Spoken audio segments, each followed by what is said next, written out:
नमस्कार। 92 से मिलने का मैं हूं खुराफात नितिन। देखिए, जिंदगी में सिर्फ डिग्री काफी नहीं है। पढ़ाई लिखाई तो हर कोई कर लेता है। जरूरी है सही स्किल्स, प्रैक्टिकल लर्निंग और इंडस्ट्री एक्सपोजर। जब बात हो हायर एजुकेशन की तो स्टूडेंट्स और पेरेंट्स के दिमाग में एक सवाल आता है कि कौन सी यूनिवर्सिटी फ्यूचर के लिए बेस्ट रहेगी। इस सवाल का जवाब ढूंढने के लिए आज हमारे साथ मौजूद है doctor Rakesh Ranjan. He is the vice chancellor of Sushant university.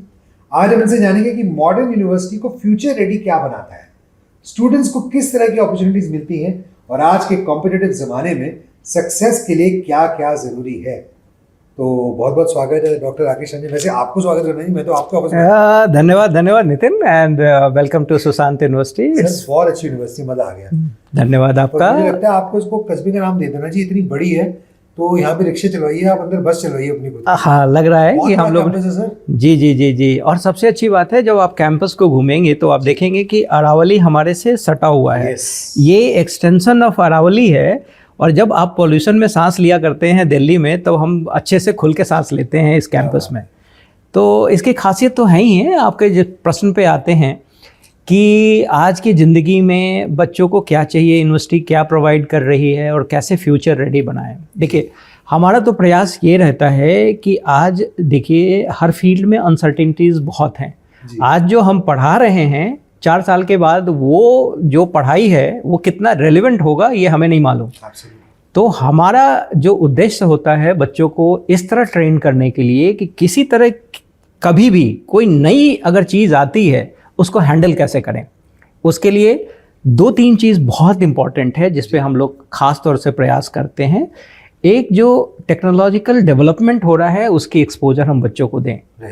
दूसरा, उसमें हम टीजिंग करते हैं, स्टूडेंट को टीज करते हैं कि कोई नई चीज़ अगर आती है तो उसको कैसे हैंडल करते हैं।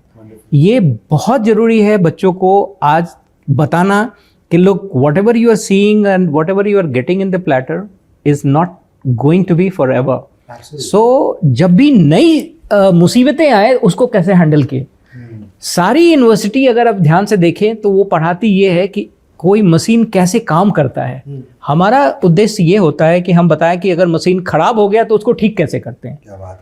तो उस पर हमारा ज़्यादा जोर रहता है। ऑफ कोर्स हम यूनिवर्सिटी हैं तो हमें कोर्स पढ़ाने पड़ेंगे, हमारे को लैब में भी बच्चों को ट्रेनिंग देनी पड़ेगी, लेकिन फ्यूचर रेडी होने के लिए हम लोग को उनको मेंटली टफ बनाना है और ऐसा बनाना है कि फेलियर को कैसे फेस करें, उस पर खास तौर से हमारा ध्यान रहता है। लेकिन इसका मतलब ये नहीं हो गया कि हम एआई की बात नहीं करते हैं।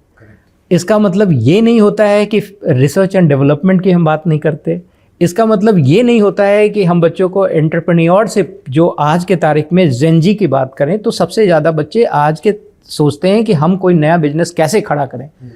उसके लिए इकोसिस्टम हम प्रोवाइड करते हैं। पढ़ाई, मेंटल टफनेस, साइकोलॉजिकल कॉन्फिडेंस देना, ये हमारा मुख्य मुद्दा है। एआई हर कोई करता है, हम उनसे ज़्यादा एक लीड लेके करते हैं ताकि बच्चों को एआई का एक्सपोजर करें। एआई में भी खासतौर से जब हमारा डिस्कशन आगे बढ़ेगा तो हम बताएंगे कि एआई जो टर्म है ना उसको हम लोग ऐसे यूज़ करते हैं जैसे साधारण भाषा में कहते हैं कि नाश्ता किया, खाना खाया, वैसे। बट वो एआई और जो एआई हम देना चाहते हैं हमारे बच्चों में आसमान ज़मीन का फ़र्क है। तो उस पर भी हम लोग चर्चा करेंगे कि एआई में हम क्या कर रहे हैं और किस तरह से हमारे बच्चे जो एआई फील्ड में जानकारी लेके जाएंगे दूसरे एआई जो जार्गन के रूप में यूज़ करते हैं उससे कैसे अलग है। तो ये हमारा मुख्य फोकस रहा है। राकेश जी, आपने बड़ी प्यारी बात की कि आप जैसे आपने कहा कि अगर कोई मुसीबत बढ़ जाती है या किसी ऐसे मुकाम पर आकर खड़े जाते हैं कि कोई ट्रबल शूटिंग जिसे कहा जाता है, तो उसके लिए ज़्यादातर जो है लोग रेडी नहीं होते हैं। तो तभी आप देखें कि बड़े से बड़े इंजीनियर भी होते हैं, कई बार कोई बड़ा सॉफ्टवेयर इंजीनियर भी होगा, कुछ ऐसी चीज़ें होती हैं ऑफिस में जब हो जाती हैं तो फिर वो टेक्निकल टीम को बुलाते हैं क्योंकि they don't know how to troubleshoot. और आप उसके लिए उनको रेडी कर रहे हैं, ये बहुत बड़ी बात है। I think that's a wonderful thing. अच्छा, देखिए, हर स्टूडेंट जो है क्लासरूम से बाहर भी सीखता है, चाहे क्लब्स है, कल्चरल एक्टिविटीज़ हैं, स्पोर्ट्स है, लीडरशिप अपॉर्चुनिटीज़ पर्सनैलिटी को शेप करते हैं, सिखाया जाता है। तो कैंपस लाइफ को एक्साइटिंग और मीनिंगफुल बनाने के लिए सुशांत यूनिवर्सिटी में स्टूडेंट्स को क्या क्या अपॉर्चुनिटीज़ मिलती हैं? देखिए, सुशांत यूनिवर्सिटी में बच्चे जो पढ़ते हैं, पढ़ाई के अलावा उनको 40% ऐसा वक्त दिया जाता है जिसको हम लोग कहते हैं फ्लिप क्लासरूम। क्लासरूम से हट के आप जो ज्ञान अर्जित करते हैं वो किताबों का ज्ञान नहीं है, वो बड़ा अमूल्य ज्ञान है जो बाहर ही मिल सकता है। तो हम तरह तरह से, एक तो क्रीड़ा के क्षेत्र में वो बच्चे हैं तो खेलेंगे, हम भी इनकरेज करते हैं, लेकिन जो बच्चे हमारे यहाँ से निकल के जा रहे हैं, कल वो हो सकता है नीति आयोग में या किसी ऐसे बड़े पद पे जो इंडिया के फ्यूचर को तय कर रहे हैं, उसके बारे में रूल्स एंड रेगुलेशन बनाएं। तो हमारा ये एक प्रयास रहता है कि हम उन सारे बच्चों को वैसी जगह पे ले जाएं जहाँ पे हिंदुस्तान की ज़्यादातर जनसंख्या रहती है। गांव में ले जाते हैं, गांव में रखते हैं, गांव के वातावरण से परिचित करवाते हैं, वहाँ की क्या प्रॉब्लम है, वहाँ के सरपंच या प्रधान के साथ वो लोग वक्त बिताते हैं। ये सारे हमारे यहाँ के बच्चे हैं, उनको जाना पड़ता है। तो आप जब किसी एयर कंडीशनिंग क्लासरूम में बैठ के कुछ नियम या कानून बनाते हैं जो कि भारत का भविष्य निर्धारित करे, तो आपके ध्यान में रहे कि भारत की 80% जनसंख्या कहाँ पे रहती है, उसका एक्सपीरियंस देने का हम लोग प्रयास करते हैं। और वो सीख किताबों में नहीं मिलेगी, लाइब्रेरी में नहीं मिलेगी। दूसरी बात है कि हम प्रोफेशनल डिग्री देते हैं। तो प्रोफेशनल डिग्री में क्या होता है कि आप जब यहाँ से निकल के जाएंगे तो काम करेंगे, किसी इंडस्ट्री में काम करेंगे, किसी प्रोजेक्ट में काम करेंगे। तो दूसरा हो गया इंडस्ट्री में लेके जाना, इंडस्ट्री के वातावरण से रूबरू कराना उनको, ये हमारा एक अलग सा प्रयास रहता है। फिर हमारे बच्चे, खास जो सुशांत यूनिवर्सिटी के बच्चे हैं, उनको हम लोग एक्सकर्सन टूर बोलते हैं, जो एजुकेशनल पर्पस के लिए होता है। घूमना एक उसमें एक पॉइंट रहता है कि चलो आप जा रहे हो तो वहाँ के आसपास के एरिया को भी देखो। जैसे school of art and architect हमारे यहाँ है, जो नंबर 1 इस क्षेत्र का है। आर्किटेक्ट के एक प्रमुख इंस्टीट्यूशन के रूप में हम जाने जाते हैं। और मुझे गर्व है कि अगर आप दिल्ली एनसीआर में किसी भी अच्छे सेलिब्रेटेड, जैसे आप सेलिब्रेटेड आरजे हो, वैसे ही सेलिब्रेटेड आर्किटेक्ट से मिलोगे, इनवेरिएबली सेकंड आर्किटेक्ट हमारे यहाँ का बच्चा मिलेगा। तो इन बच्चों को हम हर एक 5 साल के कैरियर में, 5 साल का जो उनका स्टे होता है, उसमें हर साल एक बार विदेश भेजते हैं। अच्छा। विदेश हो, चाहे वो नेपाल हो, थाईलैंड हो या कहीं और हो, वहाँ के आर्ट इफेक्ट को पहचानने, उनके परिवेश को जानने के लिए 1 वीक के लिए उनको ज़रूर हम भेजते हैं। और हमारा प्रयास रहता है कि हमारे सारे बच्चे बाहर जाएं, वहाँ के कल्चर को सीखें, वहाँ के जो पॉजिटिव पॉइंट्स हैं उनको लेके आएँ, उसको इम्बाइब करें। जी, और ये बड़ी अच्छी बात की आपने, क्योंकि मैं अगला सवाल मेरा ये था, ग्लोबलाइजेशन के बारे में काफ़ी बात होती है, how it is important for students to get international exposure. And if I am not wrong, तो आपके पास कई इंटरनेशनल कोलैबोरेशंस भी हैं और कई स्टूडेंट एक्सचेंज प्रोग्राम जैसे अभी बता रहे थे आप, वो भी करते हैं। थोड़ा डिटेल में इसके बारे में बताइए, किस किस के साथ आपके कोलैबोरेशन? मैं आपको ग्लोबलाइजेशन के पहले वाले जो आपने मुद्दा उठाया है कि बच्चों की सीख क्लासरूम के अलावा, उसको थोड़ा सा और कंप्लीट करना चाहता हूँ। जनरली आप यूनिवर्सिटी सिस्टम में आप जाएंगे तो देखेंगे कि वहाँ पे पेन एंड पेपर का एग्जामिनेशन जाता होता है। हमने यहाँ पे कुछ एग्जामिनेशंस में भी मॉडिफिकेशन किए हैं, एग्जामिनेशन का तरीका ही बदल दिया।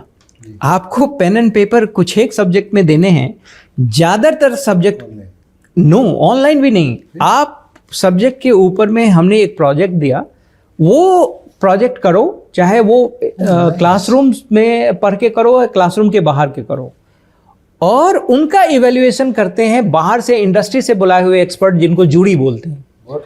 सो आपको लिखने की ज़रूरत नहीं है, आपको अपना जो प्रोजेक्ट किए वो प्रेजेंट करो, सामने को पिच करो अपने पॉइंट्स। अगर सामना वाला के आपकी बात आ रही है, समझ में आ रही है, आपका प्रोजेक्ट थ्रू है, so it is no longer a pen and paper examination, it is all jury based examinations which we do that elongate your mind, that enhance your thinking capability, and that is very very important। जब सोचने की क्षमता आपकी कम हो जाए, देखिए आज calculator हम यूज़ करते हैं, गणना हम भूल गए, आप लैपटॉप यूज़ करते हैं, आपकी ज़्यादातर 80% जो जनसंख्या है उनकी हैंडराइटिंग देखिए, क्योंकि हम भूल चुके हैं, सोचने की क्षमता नहीं है। उसमें एआई आ गया, अगर कुछ भी नहीं समझ में आया तो आप एआई को सर्च इंजन के रूप में डालते हैं, आप अपना दिमाग नहीं लगाते हैं। अपने घर का रास्ता भी लोग जीपीएस लगा के देखते हैं, तो है कहाँ जाना, पर नहीं वो जीपीएस लगा के। तो हम अपने दिमाग को सीमित कर रहे हैं, इसको बढ़ाने की जिम्मेवारी भी हमारे जैसे संस्थान की है।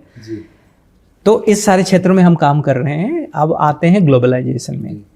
ग्लोबलाइजेशन देखिए हमारे आदरणीय प्रधानमंत्री जी का है, वसुधैव कुटुंबकम, वन अर्थ की जो उन्होंने बात कही है कि हम एक ही प्लानेट के सदस्य हैं। हम चाहते हैं कि हम अपना जो कंट्रीब्यूशन दे सकते हैं आदरणीय प्रधानमंत्री जी के विज़न को देखते हुए, उसमें हम चाहते हैं कि अपने बच्चे ग्लोबल सिटीजन के रूप में आगे आएँ। उसके लिए कुछ एक पॉइंट्स हैं जो कि हम सबसे अलग हैं। हमारे यहाँ जो हमारा इंटरनेशनल डायरेक्टर इंटरनेशनल रिलेशनशिप हैं, वो हमारे एक्स इंडियन एम्बेसडर हैं। अच्छा। जो हमें मदद करते हैं, प्रोफेसर मुकुल के नाम से हैं, एम्बेसडर मुकुल कह लें उनको। वो इंश्योर करते हैं कि हमारे दिल्ली में जो सर्विंग एम्बेसडर हैं या हाई कमिश्नर हैं, वो हमारे कैंपस में आए और अपने देश में जो अपॉर्चुनिटीज़ हैं, रिलीजन है, डेमोग्राफी हैं, उनके बारे में बच्चों के साथ रूबरू करो। तो हर महीने एक एम्बेसडर हमारे कैंपस में आते हैं और अपने देश के बारे में बताते हैं।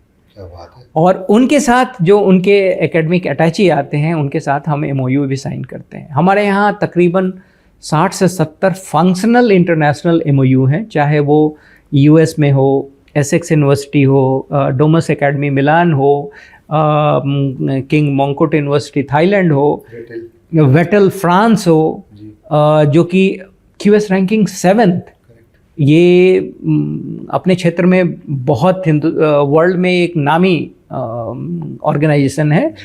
पूरे हिंदुस्तान में वेटल की अकेली पार्टनरशिप हमारे यहाँ है। और इनको हर तरह की अपॉर्चुनिटी दी जाती है। अगर ये मास्टर करना चाहते हैं बाहर, तो हमारे गेटवे के थ्रू वो जा सकते हैं उस यूनिवर्सिटी में, और उनका फीस जो इंटरनेशनल फीस है उससे बहुत सब्सिडाइज रेट में हमारे यहाँ से मिलता है। अच्छा। दूसरी एक और है यूनिवर्सिटी ऑफ एसेक्स के साथ, वहाँ से भी लोग आ रहे हैं। हाँ, हमारे यहाँ yes, it is no longer only one way traffic नहीं है। करेक्ट। वहाँ के बच्चे, अब किंग मोंकुट के 22 स्टूडेंट्स आए हुए थे हमारे यहाँ से ट्रेनिंग करके डिज़ाइन में आए। तो एक सप्ताह उनकी ट्रेनिंग, एक सप्ताह नहीं 2 सप्ताह हमारे यहाँ थे। हमारे यहाँ उनकी स्पेशल ट्रेनिंग दी गई। जब उनको सर्टिफिकेशन देने की बात आई तो हमने थाईलैंड के एम्बेसडर को बुलाया, आप सर्टिफिकेट दीजिए। अब आप सोचिए, जो 18 से 20-22 साल का बच्चा अपने एम्बेसडर से हमारे यूनिवर्सिटी में सर्टिफिकेट दे रहा है, वो किस तरह की फीलिंग होगी। और इसी तरह हमारे बच्चे भी जाते हैं, प्रोफेसर्स आते हैं फिजिकल मोड में। इट इज़ नॉट कि ऑनलाइन में हमने कुछ कर दिया खाना पूर्ति के लिए कि इंटरनेशनल रिलेशन हो गया। नहीं, हम ट्रू सेंस में चाहते हैं कि हमारे जो बच्चे हैं वो विदेश में हर जगह जाएं और हिंदुस्तान का नाम रोशन करें। उसके लिए हर संभव हम उनको सहायता देते हैं। सर, एक सवाल जो पेरेंट्स कई बार पूछते हैं ये कि हर बच्चा ना अलग होता है, तो उन्हें लगता है कि अगर मेरा बच्चा एकेडमिकली ब्रिलियंट नहीं भी है, ठीक ठाक है, पढ़ाई थोड़ी बहुत कर लेगा, पर कोई क्रिएटिव है, किसी के पास एंटरप्रेन्योरियल स्किल्स हैं, तो वो एंटरप्रेन्योर बनना चाहता है, तो सुशांत यूनिवर्सिटी कैसे इंश्योर करती है कि हर स्टूडेंट अपनी इंडिविजुअल पोटेंशियल को डिस्कवर करे? उन्हें वैसे कैसे नर्चर करते हैं आप? जी नितिन, आपको मैं बताऊं, अगर मेरा बस चले तो जो 12th फेल हैं उनको भी मैं एडमिशन दूं, लेकिन हमारी कुछ मजबूरियां हैं। हमारी एलिजिबिलिटी क्राइटेरिया जो गवर्नमेंट ने डिसाइड करी हुई है, आप केवल मार्क्स के आधार पे किसी व्यक्ति विशेष को और किसी स्टूडेंट्स को क्लासिफाई नहीं कर सकते हैं कि वो ब्रिलियंट है कि नहीं, वो आगे जाके क्या करेगा। तो हम वैसे ऑफ कोर्स हमारी नंबर ऑफ सीट्स कम हैं, हम सबको एकोमोडेट नहीं कर सकते हैं, लेकिन अगर कोई बच्चा कम मार्क्स वाले को भी लेके आता है, उसके लिए हम एक इंटरव्यू प्रोसेस करते हैं जिसमें हम एकेडमिक्स बिल्कुल नहीं उसका इवैल्यूएट करते हैं। उसको देखते हैं कि उनका सोचने की क्षमता क्या है, वो आगे क्या करना चाहता है, उसका कोई रोड मैप है कि नहीं है। या तो हम हैंड होल्ड करें या उस बच्चे ने जो रोड मैप तय किया है उसमें सहयोग करें। तो हम इनटेक जब लेते हैं वहीं से प्रोफाइलिंग शुरू कर देते हैं बच्चों की। इस बच्चा हो सकता है कि उसकी अंग्रेजी कमज़ोर हो, मैथमेटिक्स स्ट्रांग हो, क्रिएटिविटी में बहुत अच्छा हो। हर किसी को इंडिविजुअल मैपिंग करके नर्चर करने का काम करते हैं और हर 5 बच्चों पे एक मेंटोर हमने रखा हुआ है। अच्छा। हाँ, वो मेंटर होता है, हर 5 बच्चे पे एक मेंटर होता है और वो वीक में एक बार मिलते हैं। अच्छा। और उसकी रिकॉर्डिंग होती है, तो उनका प्रोग्रेशन भी हम देखते हैं कि आज अगर कोई बच्चा मिला तो आगे जाके ये इसमें कुछ सुधार हुआ कि नहीं हुआ, या वो किस दिशा में जा रहा है। तो बच्चों को समझाने के लिए आप उनकी पुरानी वीडियोस भी दिखाते हैं कि दिस इज वही हुआ। यस, हाँ हाँ, उनको बिल्कुल प्रोफाइल लगा हुआ है, मतलब ऐसा नहीं है कि हम जुबानी बात करते हैं, हम उनको दिखाते हैं कि आप यहाँ थे अब यहाँ पे आ गए हो। और इस प्रोसेस में हमने एक और काम किया हुआ है। आज जो सामाजिक परिवेश है, ज़्यादातर इस क्षेत्र में फादर और मदर दोनों काम करने वाले हैं जी। उनके पास वक्त नहीं है कि अपने बच्चों को वक्त दें। मेंटली बच्चा काफ़ी वीक हो गया है। ऊपर से तो आप देखेंगे कि वो सारे ब्रांडेड कपड़े पहनता है और अच्छा शूज़, अच्छा मोबाइल फ़ोन लेके कैरी करता है, but if you dive deep into the mind of the student you realise कि वो कितना कमज़ोर है।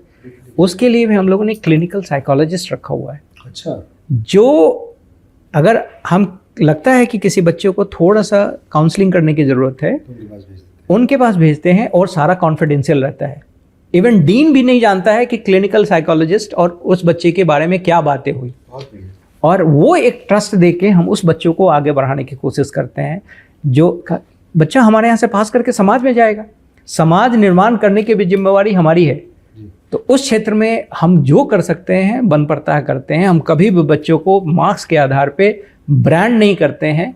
हर बच्चा अलग है, हर बच्चा अपने आप में जीनियस है। कुदरत ने ऐसा बना के रखा है, हो सकता है कि हमारी हाइट कम हो, इंटेलिजेंस ज़्यादा हो, हम बहुत लंबे चौड़े हों, हो सकता है हम मैथमेटिक्स हमारी कमज़ोर हो। सबकी यूनिकनेस को हार्डनेस करने की का काम हम लोग करते हैं। एब्सोल्युटली, बिल्कुल ठीक है सर। जब भी कोई स्टूडेंट किसी कॉलेज को चूज़ करता है, यूनिवर्सिटी को चूज़ करता है ना, तो अक्सर उसके दिमाग में कुछ सवाल आते हैं अपने आप से। जैसे फॉर एग्जांपल कोई स्टूडेंट 3 सवाल पूछेगा और उन सवालों का अगर जवाब मिल जाए तो उस कॉलेज में चला जाता है। तो आपको क्या लगता है कि ये कौन से 3 सवाल हैं जो हर स्टूडेंट को पूछनी चाहिए अपने आप से बिफोर दे जॉइन यूनिवर्सिटी, और क्या आपके पास एज सुशांत यूनिवर्सिटी वो आंसर्स हैं? आपने बहुत ही अच्छा सवाल किया। देखिए, जनमानस में 2 चीज़ें होती हैं। एक होती है जो आज के तारीख में इस क्षेत्र में है, बच्चों की सुरक्षा। आप विभिन्न विश्वविद्यालयों में जाते हैं, वहाँ ड्रग मेनेंस बहुत ज़्यादा है। तो बच्चों की सुरक्षा और बच्चों का भविष्य, प्लेसमेंट, ज़्यादातर पेरेंट्स हैं वो प्लेसमेंट के बारे में कहते हैं कि भैया हमारे बच्चों का प्लेसमेंट होगा कि नहीं हुआ। और बच्चा अगर हमारे घर से निकला है तो कॉलेज में आएगा, कॉलेज से जाके सुरक्षित घर पे जाएगा। तो 3 चीज़ें आपको ध्यान रखनी चाहिए कभी भी, चाहे हमारे यहाँ आए या जो श्रोतागण आपके माध्यम से हमें सुन रहे हैं, किसी भी विश्वविद्यालय में जाएं, आप वहाँ के जो शिक्षकगण हैं, जिनको फैकल्टी बोलते हैं, उनको देखिए। बिल्डिंग कैसी है उसके बारे में आप ज़्यादा चिंता ना करें कि बिल्डिंग मॉन्यूमेंट हो सकता है। शिक्षण संस्थान अगर मॉन्यूमेंटल है तो समझ लीजिए कहीं ना कहीं कॉम्प्रोमाइज़ है। आप शिक्षकगण को देखें कि किस तरह के हैं। आप दूसरा देखें कि यहाँ पे टेक्नोलॉजी के साथ कैसा सामंजस्य उस यूनिवर्सिटी ने बिठाया है। क्या उनकी लैब अच्छी हैं, हाईटेक हैं? पुरानी लैब की बात नहीं कर रहा हूँ, जो आज के तारीख में जैसे AI सेंटर ऑफ एक्सेलेंस है कि नहीं है, इंक्यूबेशन की बात होती है कि नहीं होती है। इन सारी चीज़ों का ध्यान रखना बहुत ही ज़रूरी है। और ऑफ कोर्स प्लेसमेंट हर किसी की है कि भाई 4 साल के बाद हमारा बच्चा कहीं पे आता है तो वो प्लेसमेंट हो। तो प्लेसमेंट जो देगा बच्चा, उसके यहाँ पेरेंट्स वहीं अट्रैक्ट होगा। इन सारी चीज़ों को तो जोड़ देना ही पड़ता है। अगर हमें हमारे ऊपर पेरेंट्स ने जो ट्रस्ट किया है तो उसके पे खरा उतरने के लिए। देखिए, आपके साथ बात करके बड़ा मज़ा आया। एंड आई एम श्योर कि जितने भी लोग देख रहे हैं ना, अब उनके मन में एक सवाल होगा, जिनके बच्चों को एडमिशन चाहिए, जिन बच्चों को अभी कहीं कॉलेज ज्वाइन करना है, तो आप उन्हें थोड़ा सा बता दीजिए कि अगर कोई एडमिशन के लिए आना चाहे तो क्या प्रोसेस है, और अगर उन्हें कैंपस विजिट करना चाहे। मुझे लगता है हर किसी को, जिसके बच्चे नहीं भी है ना, I am sorry, I am taking the liberty of saying this, but उनको भी आके एक बार आपका कैंपस जरूर देखना चाहिए। बिल्कुल, आपका जो मेटल का पूरा एरिया है, जो आपका आपका इंक्यूबेशन सेंटर ऑफ एक्सेलेंस, बढ़िया सेंटर ऑफ एक्सेलेंस बहुत खूबसूरत बनाया आपने। तो थोड़ा बताइए कि कैसे, क्या प्रोसेस क्या है? देखिए, आपको अगर हमारे विश्वविद्यालय में आपकी थोड़ी सी भी रुचि है तो हमारे विश्वविद्यालय susantuniversity.edu.in हमारा वेबसाइट है, उस पे जाइए। वहाँ पे निया चैटबॉट आपको मिलेगा। वहाँ जो भी टाइप करेंगे तो हमारा जो AI एजेंट है वो आपको गाइड करेगा। अगर आप AI को नहीं यूज़ करना चाहते हैं, चैटबॉट पे नहीं जाना चाहते हैं, तो वहाँ पे हमारा टोल फ्री नंबर है, उस पर आप कॉल करिए। हमारे जो काउंसलर हैं, हमारे जो फ्रंट ऑफिस वाले हैं, वो आपको गाइड करेंगे। और आप सब आमंत्रित हैं हमारे कैंपस में। आप आएँ, कैंपस को फील करें, मिलें। एक दूसरे से बात करने से ही आपको पता चलेगा कि ये विश्वविद्यालय कैसे प्रतिभाओं को उभारता है और कैसे आपका बच्चा यहाँ से निकलने के बाद एक civilised, technically excellent, proud Indian citizen बन सकता है। आप सबका कैंपस में एक बार मैं पुनः आमंत्रित करता हूँ नितिन जी, आपके माध्यम से। जी बिल्कुल, थैंक यू सर, बहुत अच्छा लगा आपसे बात करके। एंड मुझे ऐसा लगता है कि आज हमने जितनी बात की है वो लोगों के लिए काफ़ी इंफॉर्मेशनल तो रही होगी, but I think it's also inspirational, क्योंकि जो भी, आई डोंट वांट टू से देखिए हर कॉलेज में पढ़ाई होती है, पर जो भी एक अच्छी शिक्षा पाना चाहता है, राइट। और आपने से अभी उस दिन मैं बात कर रहा था, आपके जो प्रो वीसी हैं उन्होंने भी बताया कि कैसे आप लोग काफ़ी सारी स्कॉलरशिप्स भी ऑफर करते हैं। तो बड़ा क्लियर एक मैंडेट जो है कि एजुकेशन तो देनी है, पर बच्चों को आप फ्यूचर रेडी बनाना चाहते हैं। आई थिंक उसमें आप काबिल तारीफ काम कर रहे हैं। तो मेरी तरफ से और जो भी देख रहे हैं उनकी तरफ से आपको और सुशांत यूनिवर्सिटी के सभी लोगों को हार्दिक शुभकामनाएं। Thank you very much. Thanks for coming to our campus. Thank you everyone. Thanks. Thank you. मैं बता दूं कि इन्होंने जो बताया इनकी वेबसाइट का एड्रेस वगैरह वो हम नीचे कमेंट्स में भी लिख देंगे, कैप्शन में लिख देंगे, तो आप वहाँ पे इसकी डिटेल्स देख सकते हैं। और मेरी आपसे दरख्वास्त है, एक बार आप आके सुशांत यूनिवर्सिटी देखिएगा जरूर। गुरुग्राम में किस जगह सर, एक बार ये बता दीजिए। ये बिल्कुल गोल्फ कोर्स रोड पे है, सेक्टर 56 पे। आपको अगर मेट्रो से आते हैं, मेट्रो हमारे यहाँ से मुश्किल से 250-300 मीटर की दूरी पे है। और golf course road signature area है गुड़गांव का। Everybody knows all Fortune 500 companies you will find on this particular note. So जैसे बाहर निकल के जाएंगे गोल्फ कोर्स रोड पे, तो लेफ्ट को एक ठेला है, वो पकौड़े बहुत से बनाता है, ब्रेड वो खाते हुए जाएगा। मिलेंगे फिर से एक इंटरेस्टिंग कॉन्वर्सेशन के साथ। 92.7 का मैं हूँ खुरापात। जय हिंद, जय भारत।